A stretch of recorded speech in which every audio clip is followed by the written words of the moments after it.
ข้าวน้ำตำป่าเด้น้องกินน้ำเขาบ่กินน้ำเขาตอนเช้ากินน้ำเขาตอนเช้าตอนเพลนเด้ตอนเพลนก็กินน้ำเขาบัดตอนแรงสิกินเองโอ้ก็คือง่ายๆก็เขาเรียกช่องคาบเนาะคาบเช้ากับคาบเที่ยงเนาะน้องก็บ่ขอสมัครบ่เป็นน้ำเขาเฮ็ดน้ำเขาน้องบ่ได้บอกบ่น้องเต็มใจสวยครับบัดสมมุติว่าสร้างเพิ่นอยากให้น้องไปเฮ็ดน้ำน้องก็สิไปบ่แบบนั้นแบบว่าไปซอยสร้างหั่นน่ะไปรับจ้างบางมื้อก็เป็นวันบางมื้อก็เป็นงวดแบบคือเข้าหั่นบ่ได้ถือน้องเฮ็ดอีหยังแน่ใดมีแต่จับไม้สวยสร้างก็ไปว่าง่ายๆก็คอยเฮ็ดเด้อคอยเฮ็ดน้ำสร้างคอยเบิ่งสร้างบางทีอนาคตของเจ้าก็สิเป็นสร้างตอนนี้ในอนาคตก็ได้ก็คือว่าน้องนี่อยากเฮ็ดเวียกหยังที่สุดตามที่ใจมักเลย YouTube บ่เฮ็ดงานบ่เฮ็ดเสื้อหัวเสื้อสวนบ่อยากเรียนต่อบ่แล้วก็อยากตัดคลิปเนาะง่ายๆก็คืออยากเฮ็ดคลิปบ่โดยอยากเฮ็ดคลิปตัดคลิปบ่โดยแบบเบาเมฆบ่แบบนั้นบ่โดย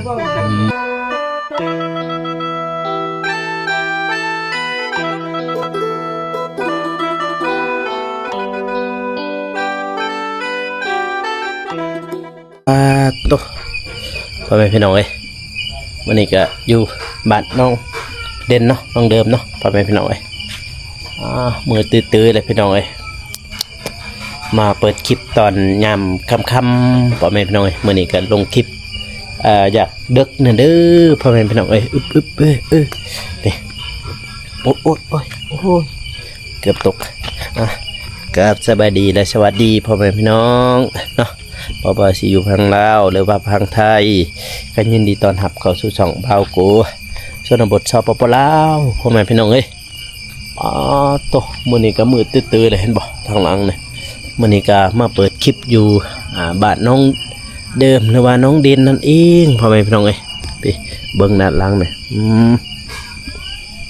มืดตื้อๆเลยป้าโตเกินสารน้องเดิมหรือว่าน้องเด่นเนาะคำมัดแล้วพี่น้องเอ้ยนี่ไม้แหกแตกโปะเนาะนี่ไม้แหกเข้าจำนี่มือตื้อแหละตกนี่เหือดเอ้ยเพิ่นเหือดไอ้หน่อยแล้วมันมีไฟตกเดี๋ยวขึ้นมาหาไอ้หน่อยก่อนเราอยู่บ้านนอกไอ้น้อยอยู่ซ้ายอยู่หันบ่โอ้โตเราอยู่พูดพี่น้องเราอยู่หันเมื่อเตือเลยไปเดี๋ยวเฮาขึ้นไปเพื่อนน้องเด่นกันพี่น้องเอ้ยน้องเด่นน้องเดิมไปอยู่เพื่อนบ่เนาะตัวเมื่อเตือขึ้นไปหาปะน้องกันถ้ามามืดแต่บาดนี่มืดแทะปาโตมืดแทะมีคนอยู่บ่สบายนี่เนาะสบายดีโดยมืดแทะบาดนี่ไฟบ่มาบ่มาอยู่มาอยู่บ่โดยปาโตเปิดอยู่แสนแหละบาดนี่บ่เปิดเลยนี่ทีมงานเขาต่อพี่น้องครับแจกปังดังพาเด้อวันนี้มาหาน้องเด่นพี่น้องมือตื้อเลยพอเห็นยังเริ่มกีดนี่สบายดีเด้อน้องสบายเอฟซีแน่สบายดีเอฟซีฟังไทยฟังลาวหรือว่าต่างประเทศดูต่อเนาะมาเป็นพี่น้องเลยวันนี้มาอยู่กับน้องเด่นเนาะมาเข้าฟังน้ำเพิ่นน้องเอ้ยน้องเด่นเดี๋ยวจะได้เดี๋ยวนี้มีความสุขบ่ดีใจบ่เดี๋ยวนี้ดีใจตกดีใจบ่บ้านก็สิแล้วแล้วเนาะนี่พี่น้องเอ้ย มื้อนี้เป่ากูมาหาน้องดินเนาะตัวแนี่ได้เวียกงานน้องทางพุ่นคิดฮอดบ่ทางเวียงนะคิดฮอดอยู่บ่ หมดแน่นอนหนึง วันนี้น้องก็สิไปเฮ็ดเวียกอยู่ทางเวียงพุ่นคืนบ่หรือว่าน้องสิอยู่นี้นะอยากถามความรู้สึกของน้องตอนนี้เนาะ FC เพิ่นก็คือสิฮู้เนาะว่าน้องเล่นเฮ็ดงานอยู่ไสเนาะเพราะว่าน้องเพิ่นก็เฮ็ดงานอยู่เวียงพี่น้องเอ้ยอันนี้ให้น้องบอกความรู้สึกของน้องว่าน้องสิไปเฮ็ดเวียกอยู่พุ่นบ่หรือว่าน้องสิเฮ็ดเวียกแถวนี้นะน้องบอกเลย ตอนนี้น้องยังบ่ทันฮู้เพราะว่าเฮือนยังบ่ทันได้แล้ว โดยน้องยังบ่ทันรู้ว่าสิเฮ็ดเวียกอยู่ไสเนาะ โดย เอาเนาะอยู่เวียงหั่นน้องเฮ็ดเวียกอีหยังอยู่เวียงหั่น เรียกเสิร์ฟเด็กเสิร์ฟโดย เวียกเสิร์ฟอาหารนี่บ่ โดย อยู่หาดบันเทิงบ่ แมนอยู่หันเราหันเบียร์ หาดกินดื่มเนาะ โดย โดยหาดกินดื่มบัดนี้น้องนอนเด้ข้าวน้ำตำปลาเด้น้องกินน้ำเผาบ่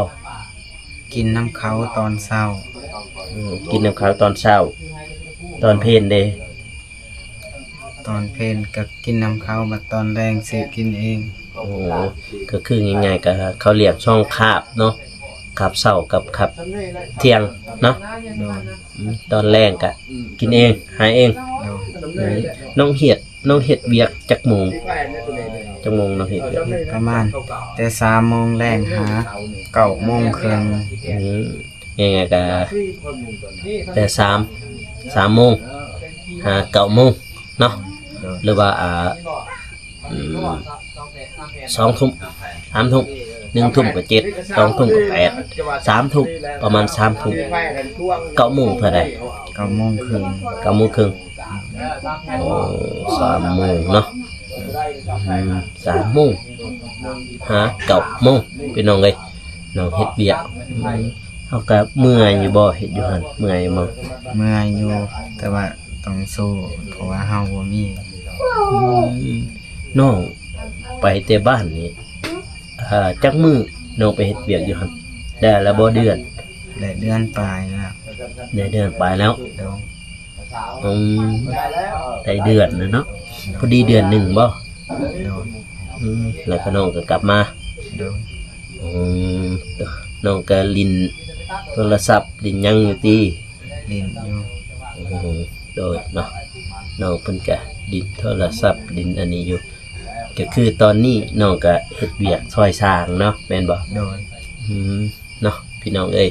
เพราะว่าตอนนี้ก็น้องดินเพิ่นก็อยู่เฮือนอยู่หรือว่าอยู่บ้านเนาะเพิ่นก็เฮ็ดเวียกนำสร้างซอยสร้างเนาะสร้างนี่น้องก็ฮู้แต่ว่าสร้างนี่เนาะ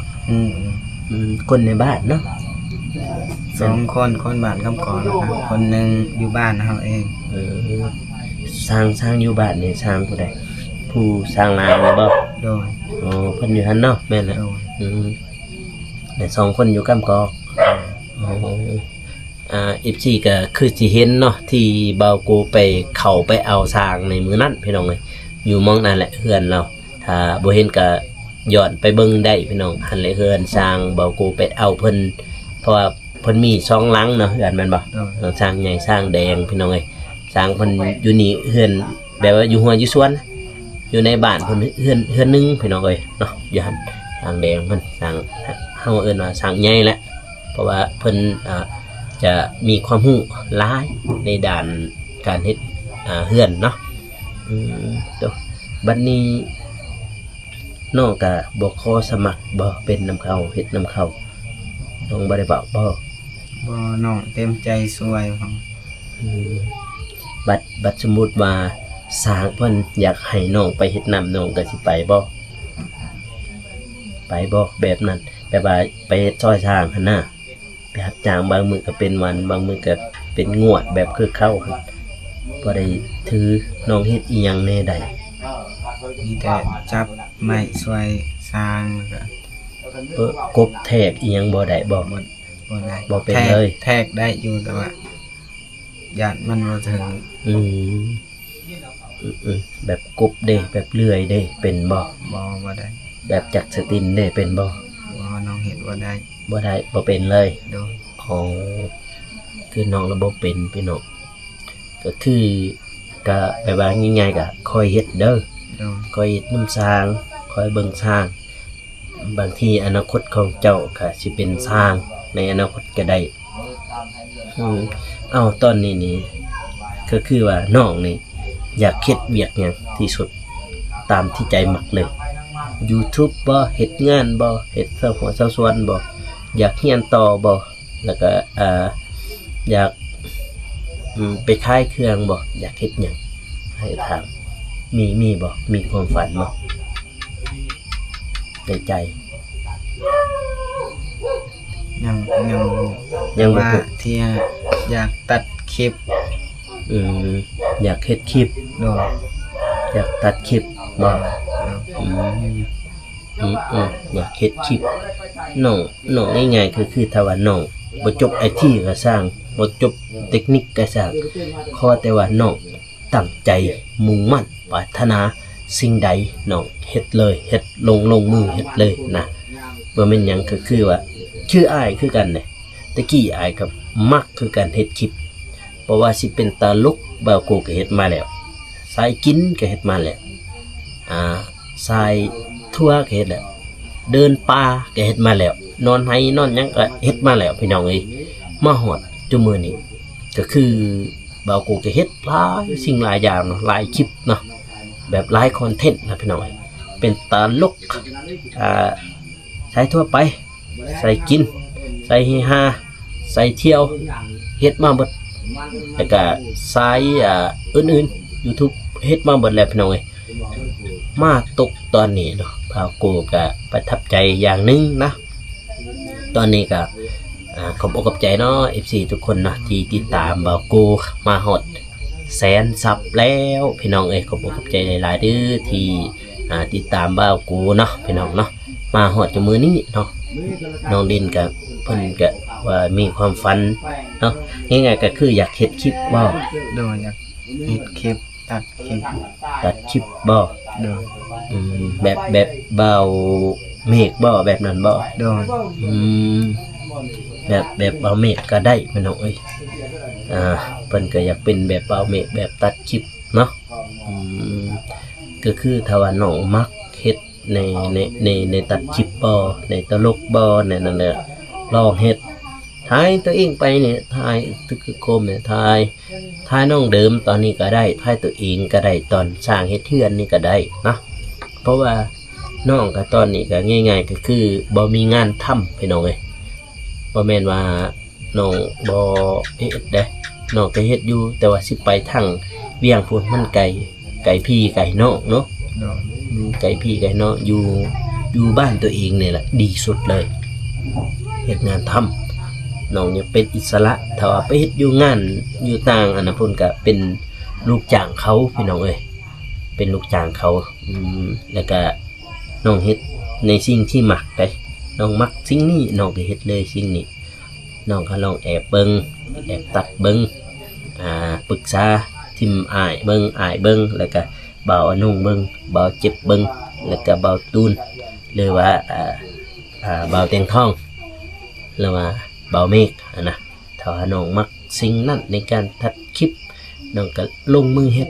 อ้ายบอกน้องนี้น้องอยากเฮ็ดคลิปอยากตัดคลิป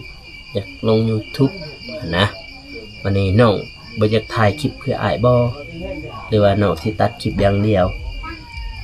อยากเฮ็ดทั้งสองเลยตัดคลิปแล้วก็ถ่าย อยากคิดสายบุญบ่ โดย โดยก็คือว่าน้องเพิ่นอยากคิดสายบุญอยากช่วยเหลือเห็นทีมงานเฮาช่วยเหลือเพิ่นอยากช่วยเหลือพี่น้องเอ้ยฝากเป็นกำลังใจให้น้องเด่นเด้อพ่อแม่พี่น้องเนาะอันนี้นะเนาะคือว่าน้องเด่นเพิ่นก็มักเฮ็ดสายคลิปอยากเฮ็ดคลิปเนาะ YouTube เพิ่นมาเนาะเห็นทีมงานลาวไต่เฮา เฮ็ดเพิ่นก็ว่าจะเฮ็ดนํเนาะบ่าวกูก็ยินดีเนาะยินดีต้อนรับเสมอหรือว่ายินดีสอนเนาะเพื่อเฮ็ดเพราะว่าตอนนี้ก็ผู้ติดตามแสนซับแล้วพี่น้องเอ้ยก็บอกกับใจเด้อที่ติดตามบ่าวกูเนาะฮอดถึงฮอดแสนซับแต่ต้นอะไรพี่น้องเอ้ยโตมื้อนี้ก็มื้อน้องเดิมไปใส่ น้องเดิมไปกับ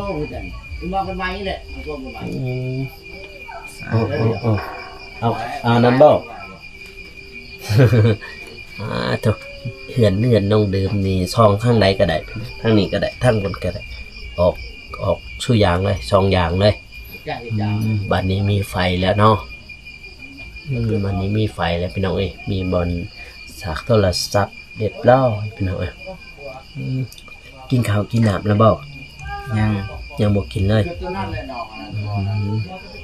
แต่ละมื้อน้องกินข้าวกับหยัง มีข้าวกับปลาปองกับต้มมี ปลาปองกับต้มมี เดี๋ยว อาหารหลักกับต้มมี เดี๋ยว อาหารหลักๆก็แม่นว่าต้มมีพี่น้องเอ้ยต่อแล้วก็มีข้าวแล้วบ่าวลีเพิ่นซื้อบ่าวอนงเพิ่นซื้อมาเนาะฝากให้น้องเดิมเพื่อเป็นกำลังใจบ่อยากให้น้องคิดร้ายพี่น้องเอ้ยแต่ก่อนน้องก็เป็นโรคซึมเศร้าเด้อพี่น้องมาฮอดมื้อนี้น้องก็ยังไม่ง่ายก็คือมีผู้ใหญ่ใจบุญเพิ่นช่วยเหลือเนาะให้ทีมงานเฮามาสะพานบุญทางน้องเพิ่นพี่น้องเอ้ยต่อวันนี้น้องก็นอนอยู่นี่แล้วเนาะ เดี๋ยว ท่านบัดน้องสินอนเอาเสื้อมาปูบ่ โดยเอาหมอนแล้วก็เอาผ้าปูมาปูดิ เอาลองเฮ็ดให้อ้ายเบิ่งให้ FC เพิ่นเบิ่งบาดจ้ะแบบไหนปึ๊บ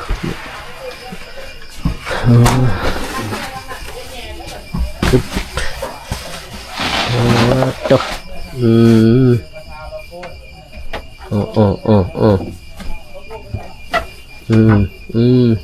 วันนี้ของน้องเดิมเด้อยู่ใส่ เดิมเอาผ้าปู เอาลองเฮ็ดให้เราได้บ่ยัน ค่าบ่ เสื้อเราตัว โอ้ปลายเราเฮ็ดเองบ่น้องเดิมน้องเด่นเอาหัวเบิ่งนี้บ่ โดน โอ้เอาหัวมาเบิ่งนี้ โดน วันนี้น้องเดิมได้เฮ็ดหัวเบิ่งใด วานทางบน ทางบนบ่ โดน แบบยับกันไปเนาะ โดน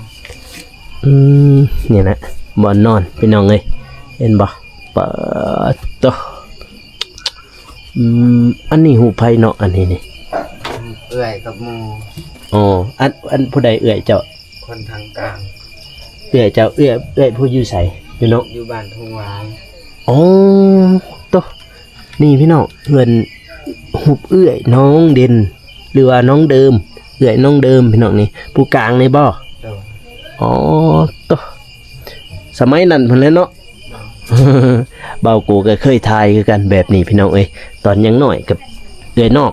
ทายคือกันพี่น้องฮะเปิดเด้อโอเคพี่น้องทีมงานเฮาก็ถ่าแล้วเบากูก็เกี่ยมตัวลากลับไปก่อนเนาะเอาอยากให้น้องไว้พรแหน่เป็นบ่ โดน ไว้พร FC ผู้เพิ่นเบิ่งแหน่ผู้เพิ่นสนับสนุนแหน่ขอบคุณนี่หลายเด้อ FC ว่าพังลาวหรือว่าทางไทยหรือว่าต่างประเทศ FC ทุกคนขอให้เพิ่นสุขภาพแข็งแรงที่เขามาซัพพอร์ตน้องเดิมกับน้องเด่นที่เขามาให้กำลังใจ น้องเดิมกับน้องเด่นขอให้เพิ่นสุขภาพแข็งแรงความเจ็บจะได้ความไข้อย่ามีให้ล่ำรั่วนอนรับให้ได้เงินหมื่นนอนตื่นให้ได้เงินแสนให้ล่ำรั่วอายุมันยืนปรารถนาสิ่งใดก็ขอให้ได้สิ่งนั้นเด้อสาธุ พี่น้องเอ้ยเนาะอันนี้ไอ้ถามน้องไว้พรเป็นบ่ทางภาษาเนาะเป็นบ่แบบจะบอกแบบภาษาให้เขาหังเขามีให้เขาลำเขารวยนะลองว่าเบิ่งเป็นบ่ คิดว่า เป็นบ่ ลองลองมึงทำไหนทำไหนก็ได้ตามที่น้องเป็นอ่ะน้องอวยพรแบบตามที่น้องเป็นให้ผู้ใหญ่ใจบุญเพิ่นหรือว่าผู้ใหญ่ใจศรัทธาเพิ่นเอาลองมึง ญาติเพิ่นบ่เข้าใจ บ่เป็นหยังเพิ่นบ่เข้าใจเพิ่นอยากฟังนะว่าน้องอวยพรทางภาษาอ่ะ ขอให้อีแปวเลยคลิปเนาะดองอายุมันยืนบ่แลไอบลามั่งความไอบริบรณ์ความบ่ทุกข์บริบรณ์เด้อสาธุ โอ้ยเอาแบบให้เข้ามาติดตามบ่กูในเบิ่งให้ซัพพอร์ตบ่กูนี่บ่เป็นว่าภาษาเจ้าเป็นว่า บ่จักกัน เอาบ่จักบ่ เด้อ โอเคพี่น้องเอ้ยไปอายขอตัวลาไปก่อนเด้ออายไปก่อนเด้อ โดยเดินทางปลอดภัย โดยตัวพี่น้องเอ้ยพอทีมงานเฮาก็ถ่ายแล้วพี่น้องปูมือตื้อๆอะไรพี่น้องมือตื้อๆตัวไฟสายก่อนโอเคตัวมืดแล้วพี่น้องเอ้ยมืดแล้วมืดตื้อๆพี่น้องทีมงานเฮากะถ่าเบิ่นแล้วเนาะตัวเอาเครื่องเอาของก่อนมาทางนี้กะมืดตื้อตัวปลามืดแล้ว ไปซอยน้องคดีมเลย ปลาตัวทางนั้นกึกอยู่สบายดีแน่ก่อนแน่สบายดีเด้อสบายดีทีมงาน ดีเด้อโดย กำลังเราเรื่องเนาะ กำลังเล่าเรื่องบ่ กระทันเนาะ ตัวสบายดีแน่สองคนเฮา ขี่ ส จอบ าย เด้ ดี อ เด้อไอ้ก็ โอ้ยสบายดีเด้อ บอกโอ้ไปจี้เท่านั้น โอ้จีคักว่าทางนี้ ข้างนั้นคักนะ โอ้ยบ่ได้ดอกทางนี้นี่ยังครบอยู่ เบาแต่ก่อนก็เบาเล่นี่ถ่ายคลิป ผู้สาวซุปกรอบ แม่นบ่ เอาแต่ก่อนได้เห็น แต่ก่อนเห็นบ่ หลักแสน หลักแสนโอ้ยหายแล้วเดี๋ยวนี้ เอาคือว่านั่นได้ส่วนเน็ตคือกัน ตอนนี้ก็ถ่ายได้คือกัน ถ่ายได้แต่ว่าเฮาบ่ได้ เฮาบ่อยากถ่ายหั่นนะ แต่ก็บ่ได้ถ้าคือ2อ้ายนี่บ่ได้เลย ถ้าเฮาบ่เคยถ่ายนี่ บาอาตูนเด้ไปใช่แหละ ไปหาเพิ่นมั้ย โอ้เพิ่นถ่ายอยู่พุ่นบ่ไป จะได้กลับบ่ โดยกลับได้บัดนี้ โดยสบายดีโดยสบาย โดย แล้วกลับได้บัดนี้เฮาสิกลับก่อนเด้อน้องซิมกันน้องเดิมเนาะ น้อง เก็บ น้องอิ่มได้ นะ น้องซิม น้องซิมเอ้ย น้องอิ่มเนี่ยเปลี่ยนชื่อให้หมดเลย เปลี่ยนแล้วบ่ เบาโก ลืมต้องเดี๋ยวเบากลัวกะขอตัวลาไปก่อนเด้อพ่อแม่พี่น้องเอ้ยเนาะนี่มาทางเบอร์นี่ก่อนพี่น้องเอ้ยลืมชื่ออะไรพี่น้องเอ้ยเอิญแต่น้องเดิมก็ยังลืมเลยพี่น้องเอ้ยป้าด